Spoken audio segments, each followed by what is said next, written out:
बिस्मिल्लाहिर्रहमानिर्रहीम और अस्सलाम वालेकुम। आज अक्टूबर की 21 तारीख़ है और पाकिस्तान में इस वक्त हफ्ते की शाम है। आज पूरे दिन की इम्पॉर्टेंट ख़बरें और उनके ऊपर मेरा तजिया आपके सामने है। सबसे पहली ख़बर, नवाज़ शरीफ साहब पाकिस्तान वापस आ गए, जलसा भी कर लिया, जलसा भी हो गया। जलसा कैसे हुआ, वहाँ क्या कुछ हुआ, सब कुछ आपके सामने रखेंगे। लेकिन उससे पहले जो सबसे इम्पॉर्टेंट चीज़ आपके सामने रखने वाली है वो ये है कि आज जैसे ही नवाज शरीफ दुबई से यूएई से चले तो हमने एक अजीब मंज़र देखा कि पाकिस्तान की रियासत के तमाम सतून, वो इस्टेब्लिशमेंट हो, वो मीडिया हो, वो पुलिस हो, वो जुडिशरी हो, वो नैब हो, कोई भी इदारा हो पाकिस्तान का, तमाम के तमाम नवाज शरीफ की ज़ाती मुलाजमा नज़र आए, ज़ाती बांदी नज़र आए।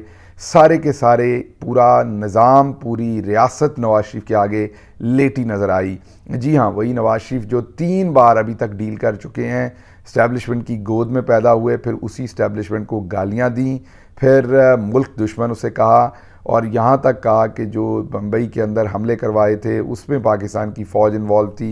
ये तमाम चीज़ें कहने वाले नवाज शरीफ, जनरल बाजवा, जनरल फैज़ का एहतसाब मांगने वाले नवाज शरीफ आज जब पाकिस्तान आए तो सबसे पहले जो हमने लेटे हुए पाया वो पाकिस्तान की सहाफ़त को लेटे हुए पाया।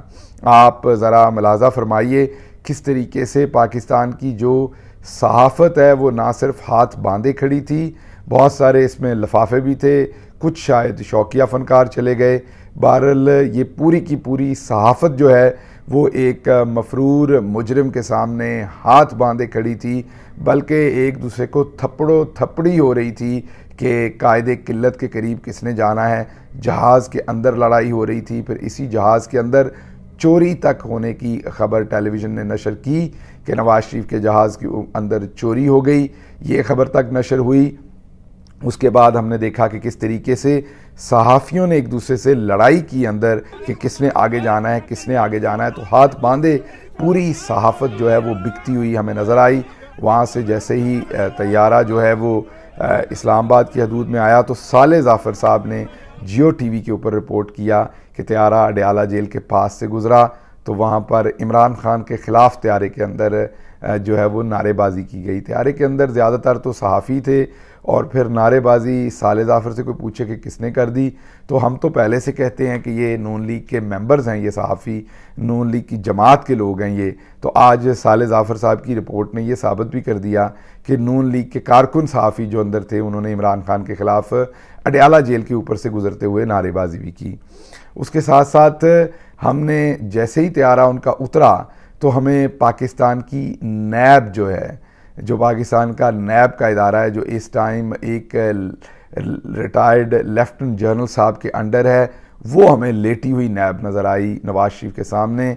फिर हमें Islamabad high court justice Aamir Farooq साहब की क़यादत में वो हाई कोर्ट हमें लेटी हुई नज़र आई नवाज शरीफ के सामने और वहाँ पर एयरपोर्ट के ऊपर उनके थंब प्रिंट्स लिए गए। आपको याद होगा कि माज़रत, मेरा ज़रा गला ख़राब है तो आपको आवाज़ ज़रा डिफरेंट आ रही होगी, उसके लिए मेरी बड़ी माज़रत है। आपको याद होगा कि इन्हीं अंगूठों के निशानात के लिए इमरान खान को कहा जाता था कि भले स्टेचर पर आएँ, जैसे मर्ज़ी आएँ, और उन्हें लाहौर से आना पड़ता था सिर्फ़ फिंगरप्रिंट्स लगाने के लिए। हमारी बहुत सारे लोगों की दरख्वास्तें इसलिए हाई कोर्ट में एक्सेप्ट नहीं होती थी और होती हैं, अभी भी नहीं होती, कि हम वहाँ अंगूठा नहीं लगा सकते।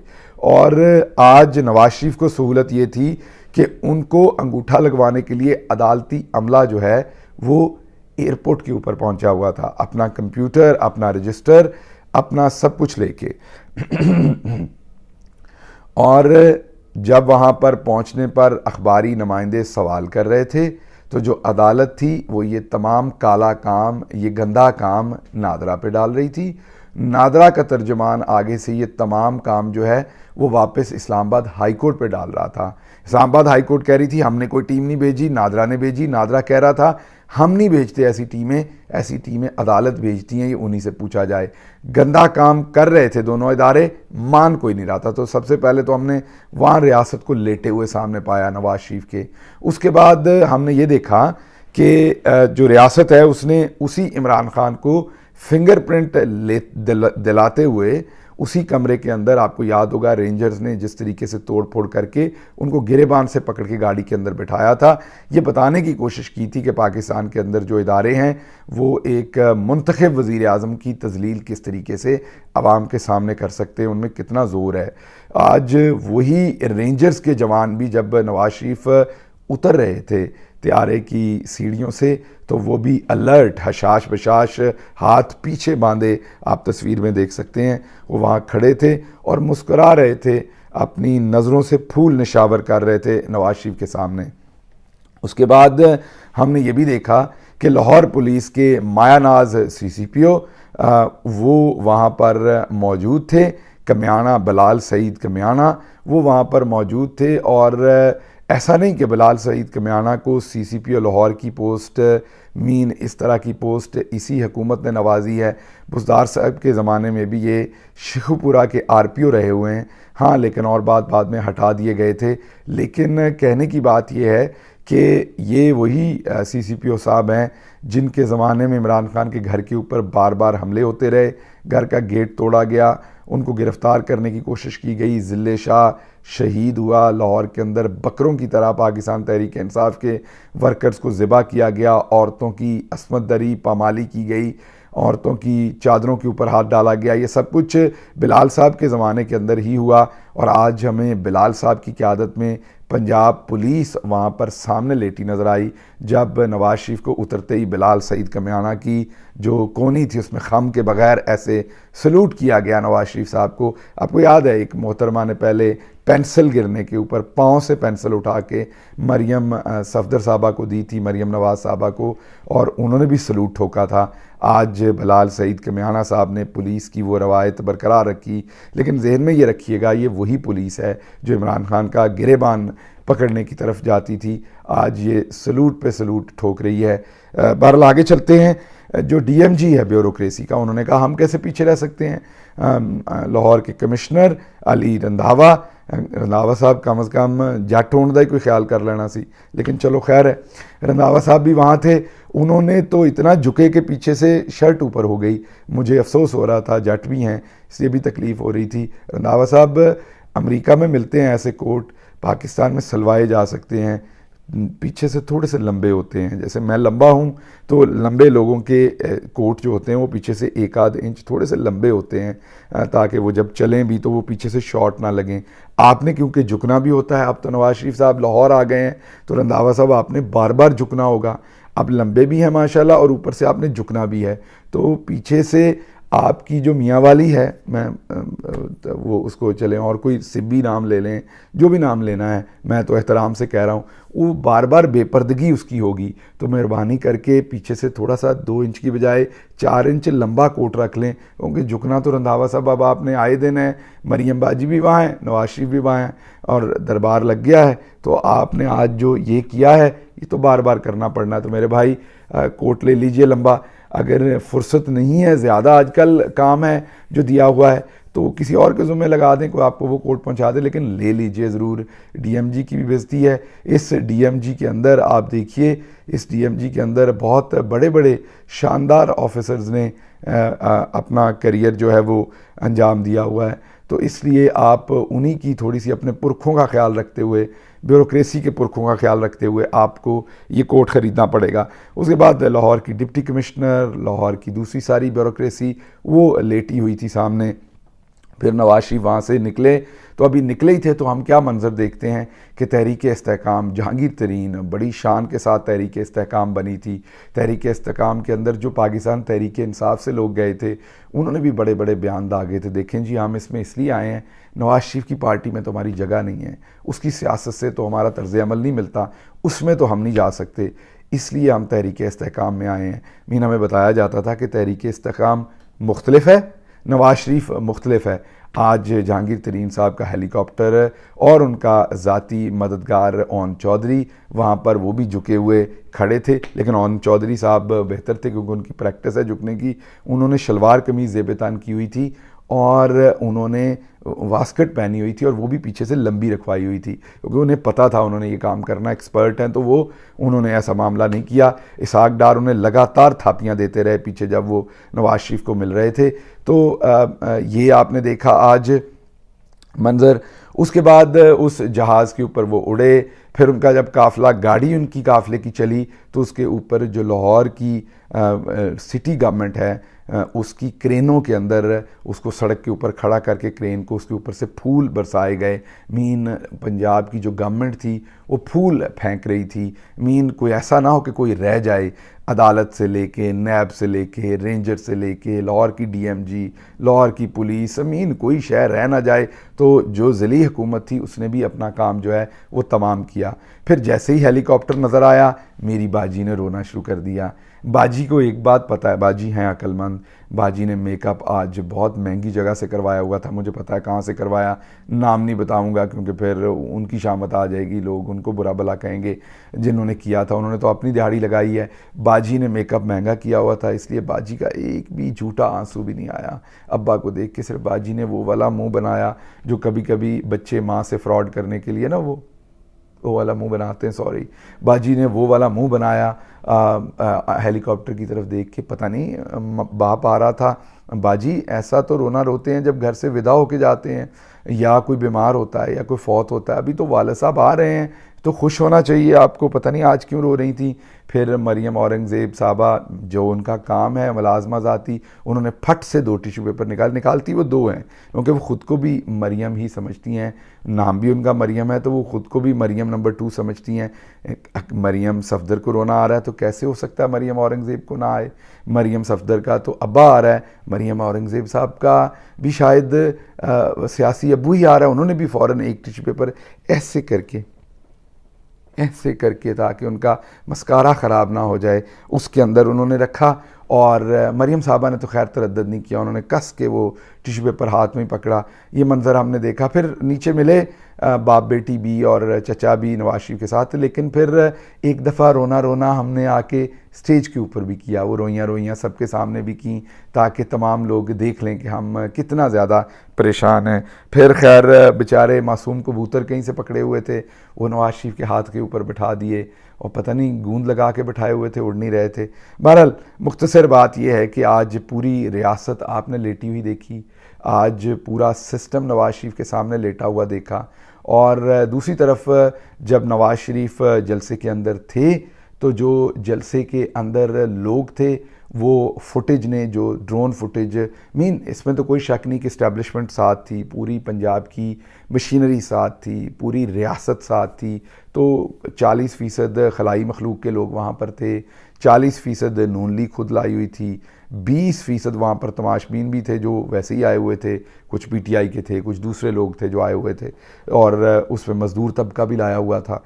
तो एक जो भी तादाद थी वो अब आप ड्रोन की फुटेज में देख सकते हैं कि उसके बावजूद जलसा जो है वो 20-25% से ज़्यादा जगह नहीं भर सके। तो जलसा जो फ्लॉप हुआ, सही हुआ, मैं आप पे छोड़ता हूँ, मैं तो सियासी तौर पे से फ्लॉप ही कहूँगा, लेकिन मुझे तो आप बायस समझेंगे तो आप अपनी खुद कैलकुलेशन करें।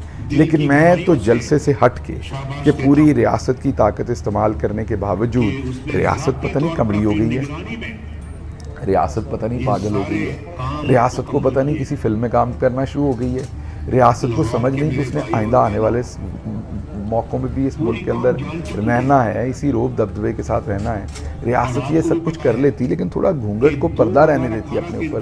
रियासत तो खुल के ही नवाज शरीफ के साथ आ गई है, रियासत ने तो खुल के ही नवाज शरीफ की बी टीम अपने आप को बना लिया है। भाई इससे आपकी बहुत बेइज्जती हो रही है, इससे पाकिस्तानी कौम की बेइज्जती हो रही है। एक दफ़ा रीथिंक कीजिए आप किस हद तक चले गए।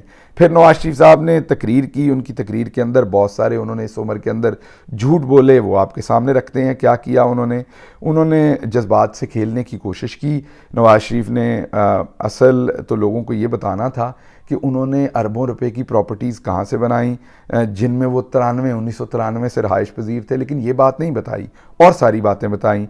सारा टब्बर मुख्तलिफ कहानियाँ पहले भी सुनाता रहा, आज भी सुनाता रहा। फिर एक कतरी ख़त निकाल लाए, ऊँटों पर पैसा जाना निकाल लाए, जाली ट्रस्ट डीड मरियम बाजी ने बना के दी थी, मेरी लंदन तो क्या पाकिस्तान में कोई प्रॉपर्टी नहीं, वही झूठ आज भी बोले गए। चोरी का माल मसरूका जब बरामद हो गया तो नवाज शरीफ साहब के बेटों ने उस वक्त कहा हम तो बरतानिया के शहरी हैं, हम पे तो पाकिस्तानी कानून लागू नहीं होता। तो उसके बाद नवाज शरीफ ने पूछा कि कौन है जो नवाज शरीफ को कौम से जुदा कर देता है बार बार। मुल्क इस वक्त बर्बादियों की हद तक चला गया है। 4 बारियां लेने वाली नून लीग के ताहियात कायदे किल्लत ये पूछ रहे हैं कि मुल्क बर्बादियों की हालतों तक चला गया है। तो कौन है जो जुदा कर देता है? बताते क्यों नहीं कि इस्टेब्लिशमेंट थी जिसने आपको जुदा किया था।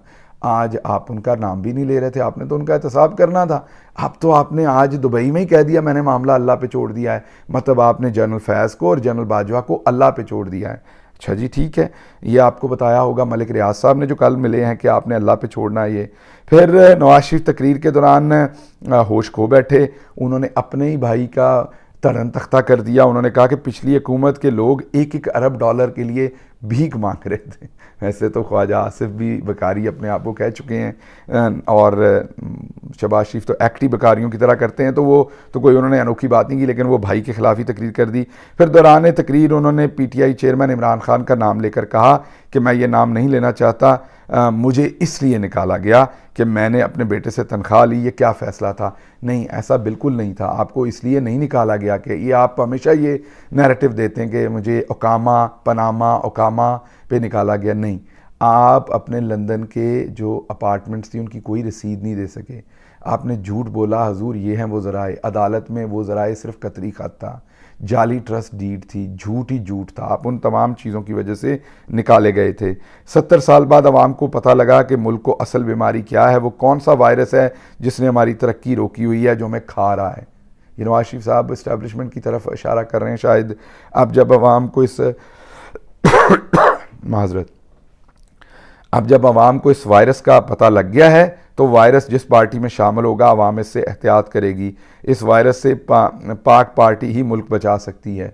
अच्छा जी, बहुत अच्छी बात है। मैंने बिजली नहीं महंगी की। अच्छा, वो कारखाने मैंने लगाए थे नवाज शरीफ साहब, या मेरे गांव के माखे मरासी ने लगाए थे? वो हजूर आप ही ने लगाए थे। किकबैक्स भी आप ही की नस्ल ने खाए थे। महंगे तरीन बिजली घर फिर लगाए किसने थे? यही बता देते। इस उम्र में भी आपने झूठ और नौसरबाजी नहीं छोड़ी। मुझे क्यों निकाला गया? फिर पाकिस्तान की तबाही सबने देखी, हम पाकिस्तान को दोबारा बनाएंगे। जी हाँ, 4 दफ़ा बना चुके, एक बार आप फिर बनाएंगे। फिर पेट्रोल जो था वो मेरे ज़माने में 60 रुपये लीटर मिलता था। साथ साथ हजूर ये भी बता देते कि शौकत अजीज़ के ज़माने में 30 रुपये लीटर मिलता था, और उससे पहले बेनज़ीर साहबा के ज़माने में 7 रुपये लीटर मिलता था। इस हिसाब से तो फिर आपसे पहले शौकत अजीज़, वो भी ज़िंदा हैं अभी, उनको वापस ला के प्राइम मिनिस्टर बनाना चाहिए, और फिर पीपल्स पार्टी को हक देना चाहिए क्योंकि उनके ज़माने में तो 7 रुपये था। और आप साथ आपने शोबाज को खड़ा किया हुआ है, शहबाज शरीफ को, जिसके ज़माने में 330 रुपये थे। छोटा भाई था, कस के चपेड़ लगानी थी एक कि अबे मैं 60 रुपये पे छोड़ के गया था, तूने 330 क्यों कर दिए? तो इससे पूछते ना जो साथ बगल में खड़ा था। तो जो अपने भाई का नहीं वो आवाम के दर्द का कैसे हो सकता है? मगरमच्छ के आंसू थे ये सारे के सारे। और पिछले 16 साल किसने हुकूमत की ये जवाब नहीं दिया? शहबाज शरीफ साहब ही थे जो पेट्रोल का तोहफ़ा, डॉलर का तोहफ़ा और दूसरी सारी आटे का तोहफ़ा सारा देके गए। पूरी तकरीर जो है वो शहबाज शरीफ के ख़िलाफ़ लग रही थी, और ओवरऑल नवाज शरीफ लॉस्ट है। नवाज शरीफ ने इसमें कोई शक नहीं कि आज आपने केसेस माफ़ करवा लिए। नवाज शरीफ इस्टेब्लिशमेंट के कंधों पर बैठ के पूरी जान से रियासत को ज़मीन पर लटा के पाकिस्तानियों की, पाकिस्तान के आइन की, एक आम शहरी की तौहीन करके, तजलील करके यही काम करना था। चुपके से नवाज शरीफ आ जाते, अपनी सियासत शुरू कर लेते, लेकिन ये पूरी रियासत के मामले को इस्तेमाल करके, रियासत को पाँव तले रौंद के आपने जो कुछ किया। आज यहाँ तक भी हुआ है कि वही पंजाब पुलिस जो लोगों की चादरों पे हाथ डालती थी, तहरीक इंसाफ की औरतों की तजलील करती थी, आज जो वही पंजाब पुलिस थप्पड़ खा रही थी पाकिस्तान मुस्लिम लीग नून से, तो पूरी रियासत लेटी हुई थी। तो आज अगर यही काम चुपके से कर लेते तो रियासत की इज़्ज़त भी बच जाती, नवाज शरीफ की भी। आज जो कुछ किया गया उससे पाकिस्तानी अवाम को शदीद इज़्तिराब भी हुआ है, गम व गुस्सा भी हुआ है, तौहीन भी फील हुई है। तो मेरे ख़्याल में नवाज शरीफ को सोचना चाहिए था कि उन्होंने ये सब कुछ क्या किया है, लेकिन नवाज शरीफ ने वापस आकर अपनी सियासत का बेड़ा गर्क कर लिया है, अपने इमेज का बेड़ा गर्क कर लिया। हाँ, केसेस से उनकी जान जो है वो बच जाएगी। इसके साथ ही मैं यहीं पर ख़त्म करूँगा कि सब कुछ कर लिया है, लेकिन जीतना फिर भी इमरान खान ने। आप इलेक्शन फ्री एंड फेयर आज करवा के देख लें, आपको मज़ा ना आ जाए, इमरान खान को आज़ादाना तौर पर एक जलसा करने की इजाज़त दे दें। ये जो आपसे जगह नहीं भरी गई इमरान खान आधे घंटे में भर देगा। चलें, बहरहाल जो भी रियासत ने किया, रियासत इसको आने वाले वक्त में भुगत लेगी। ये पहली दफ़ा नवाज शरीफ रियासत को सीधा नहीं करेगा, पहले भी किया था, अब भी करेगा। सप्पां दे पुत्तर कदी मित्र नहीं होंदे, भावें चुड़ियां दुध पियाइए, तो जिहड़े खारे खूह ने वो कदे मिठे नहीं होंदे, भावें मणा शक्कर पाइए। और इसके साथ साथ लेकिन जो आज का माहौल है उसमें तो शायद और बात पूछनी पड़ेगी कि सप नूं सप लड़े तो विस किनू चढ़े, क्योंकि हमें तो दोनों तरफ ही इस टाइम जो है वो बदनीयत लोग ही नज़र आ रहे हैं। तो पता चलेगा किसको ये जो जहर है वो ज़्यादा चढ़ता है। साथ ही मुझे इजाज़त दीजिए। अल्लाह आपका हामी नासिर हो। पाकिस्तान जिंदाबाद।